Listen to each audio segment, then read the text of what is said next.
allowed these to lapse, which we should not have. But there are going to be more of them. A lot of them probably with just me.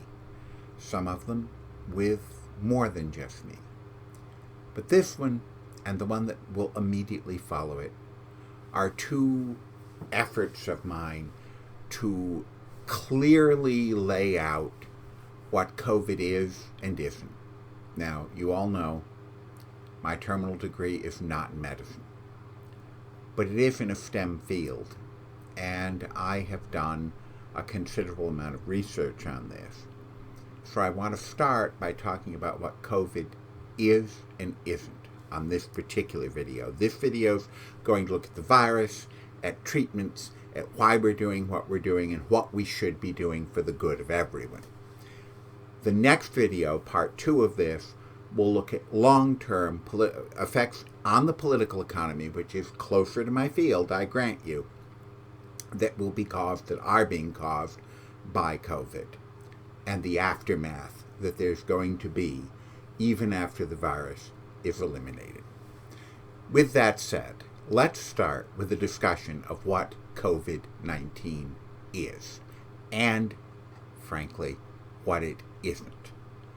COVID-19 is the newest of a series of coronaviruses to infect human beings. That's why people call it the coronavirus. It is only one coronavirus, however. There are at least 7 that affect human beings already. Some of them routinely. The common cold is related to COVID.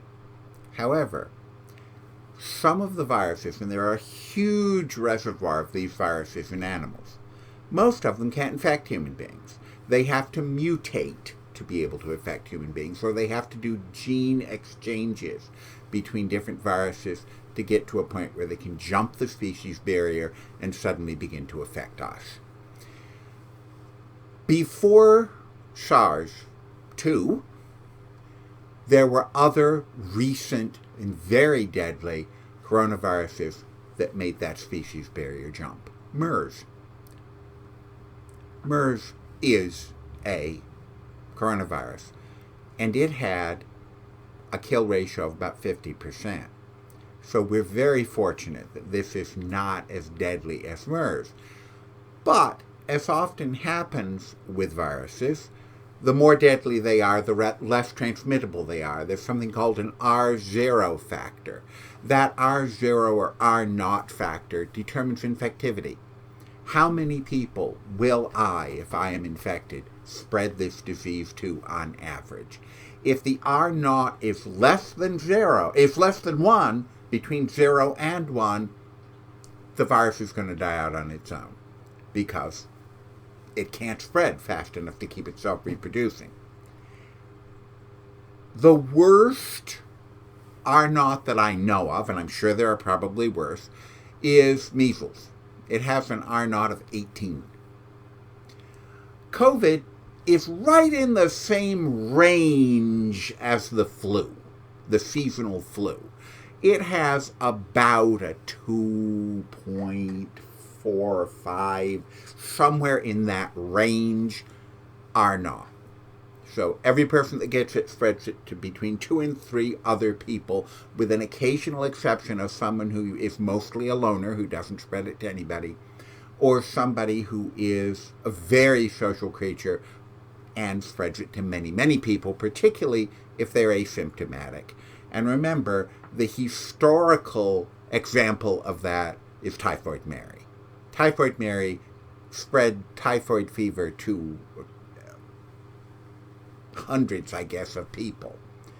Because she was a cook, she cooked for families, everyone in the family got it. She never had a symptom. The disease never affected her. So her specific R0 rating was much higher than that of a normal person at the time. So it's a coronavirus. It is originally a bat coronavirus. It appears, now I'll talk about the various conspiracy theories in a minute, which may or may not have any validity, but let's right now discuss what we absolutely know. We know that it is a bat coronavirus, that it did gene exchange with some other, mostly bat, but not all, coronaviruses, and made the switch to human beings. It may have gone through another animal, they're not sure, but it went to human beings. We know that it originated at a live animal market in Wuhan, China. That we know. Those are the things that we absolutely know. Now, there have been a lot of theories, mostly from non-professionals, on other things that might be.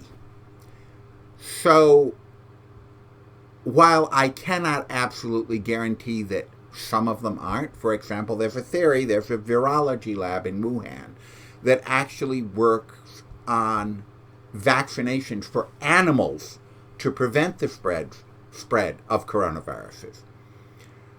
There is a conspiracy theory that it got out of that lab. The scientists from the World Health Organization don't think so, but we can't absolutely rule it out. There's a conspiracy theory that it was deliberately released. Let me say that I think that one is ridiculous. You do not create a biological weapon, which is where that theory very quickly goes, that has below a 10% kill rate.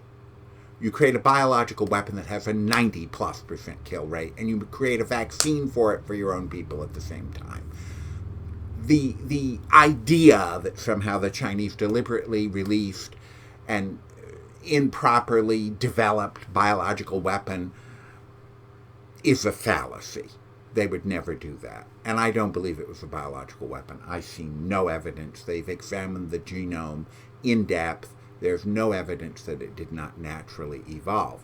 Could it have been released from the virology lab by mistake while they were working on it? Yes. I don't think it's likely, but it is certainly possible. There are other conspiracy theories. One that is absolutely false is that this is a fraud. The moment you go down that path, you're endangering your own life and the lives of others. This is not a fraud. This is a real virus with a kill ratio that varies between 0.8%, which is about 8 times the kill rate for the seasonal flu, if you treat the seasonal flu as generously as you can, and as much as 5 to 10% kill rate if hospitalization fails. Those are facts. We see the minimum kill rate. We know where it is. We see what happened in Italy and Spain when the hospital system was overwhelmed, so we know what the upper rate is. It is not a 1 in 100 chance of dying if the hospitals fail. It is a 1 in 20 or a 1 in 10 chance of dying if the hospital systems fail. Other things we know. The virus mostly affects the elderly. The young mostly survive it without any serious after effects. But, there's always a but, there is significant evidence, in fact I believe it's now proven, that it can cause a syndrome in children that may well affect them for the rest of their life. There is absolute proof that in some individuals it attacks the heart, it attacks the blood system, it attacks other major organs. We know those things. There's no question. Why do we wear masks? There are people who don't want to wear masks. They're hot, they're sticky, it's hard to breathe. So why do we do it? If everyone wears masks, transmission drops to almost zero. In fact, in countries, South Korea springs to mind, where they were able to initiate 100% compliance with mask wearing, the epidemic collapsed. That's the best reason to wear masks I can think of. Now, people go, oh, it won't protect me. You're right. Wearing a mask is not 100% protection against getting infected. if someone else is infected near you and isn't wearing a mask. Wearing a mask protects others more than it protects you, but it does have some protective power for you as well. Animal experiments show this pretty conclusively. We wash our hands so that we don't have germs when we touch our face, particularly mucous membranes, mucous organs.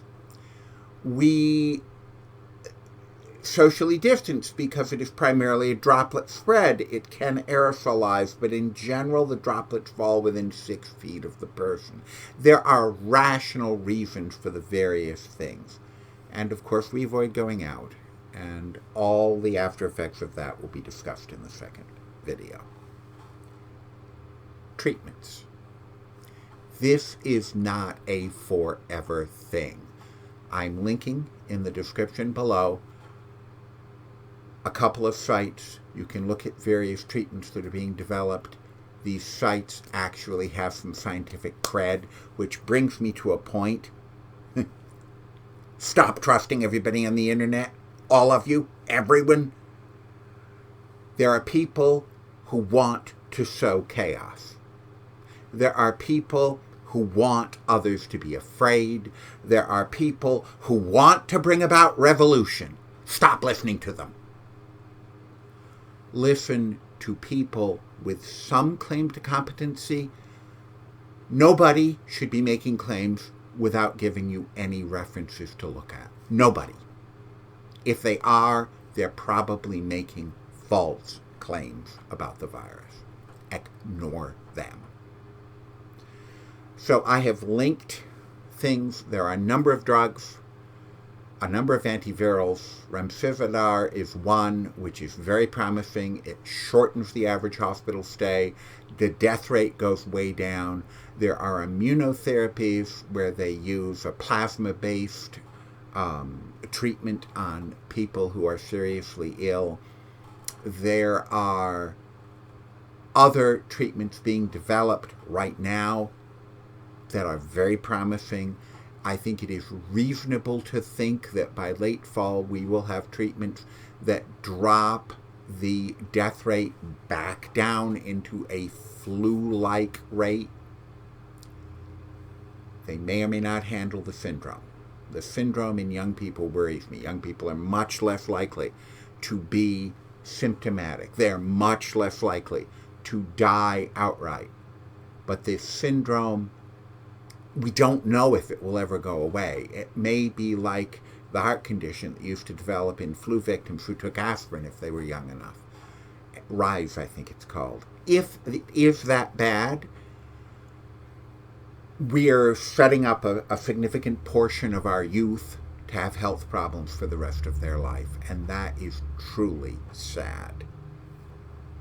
Vaccines. The grail of this is a vaccine. There are several vaccines in development. 2, and very soon a third, will be in second stage human trials. First stage human trials just establishes, the vaccine does not kill the person. It's a safety trial. Second stage, you begin to work with larger numbers of people. And there are a number of vaccines also in preclinical, which means they're being tested in animal models and in vitro, but they haven't been tested on people at all. One of the most promising ones is out of a corporation in Cambridge that I think is connected to Harvard. Another of the very promising ones is in England, connected to Oxford University. Yes, it's Oxford. To Oxford University.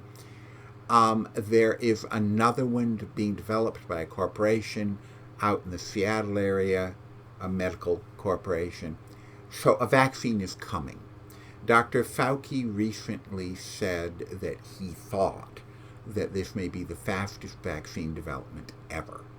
Now, even if they developed a working vaccine by October or September, which I think is very reasonable, unbelievable, believe me, but I'm getting old. But under the circumstances and with the technology we have now, reasonable. even if we do develop that by October or September, to have the billions of doses necessary to stop this entirely will take till December at least. A lot of places are saying we'll have mass vaccination by December. I hope that's true. And that brings me to my last point.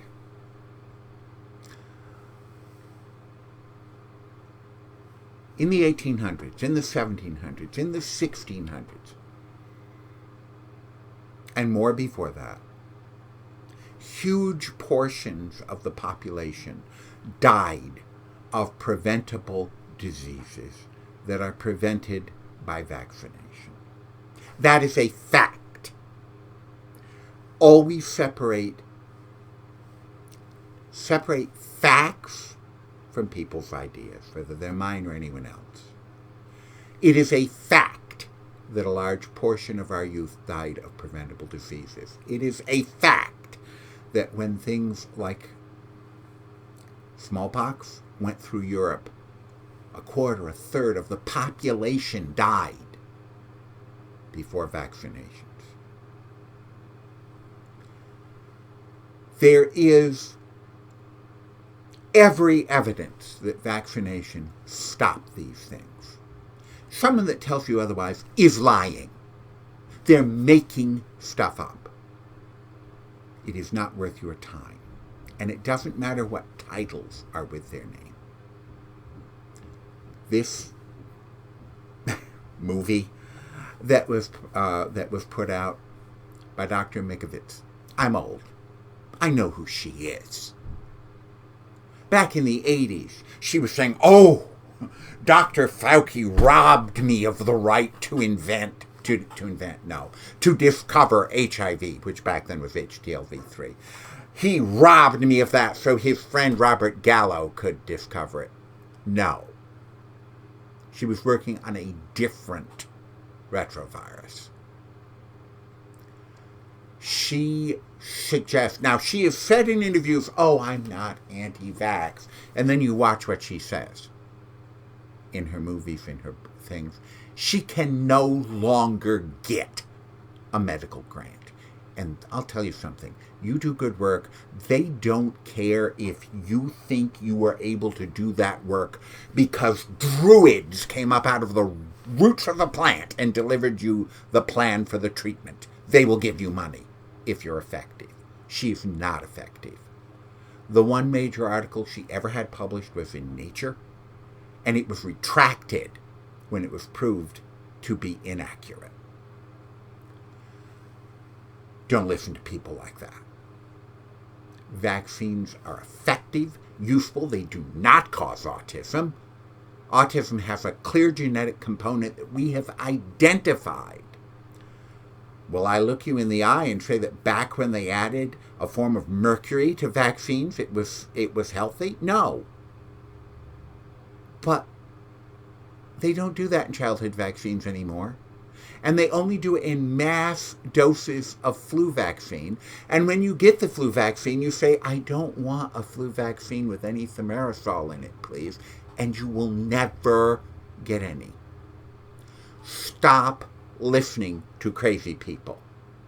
They don't mean to, but they are trying to kill you. And that's kind of my final point. Stay safe. Wash your hands. Wear a mask. When the vaccine comes out, take it. And make sure your kids take it so that this can be over and we can genuinely go back to normal. I'm going to share this video to some places that I normally don't. The second video may be of less interest to some people. If you're interested in the economics of this, it's more my field than this is, please go there and watch that as well. Whether you watch that or not, I hope this was at least useful. Even if I made you furious, I hope it was useful because I genuinely care about everyone. I have spent my life doing what was best for people, whether it was best for me or not. I'm not going to change that at this age, believe me. Thank you very much, and have a good night.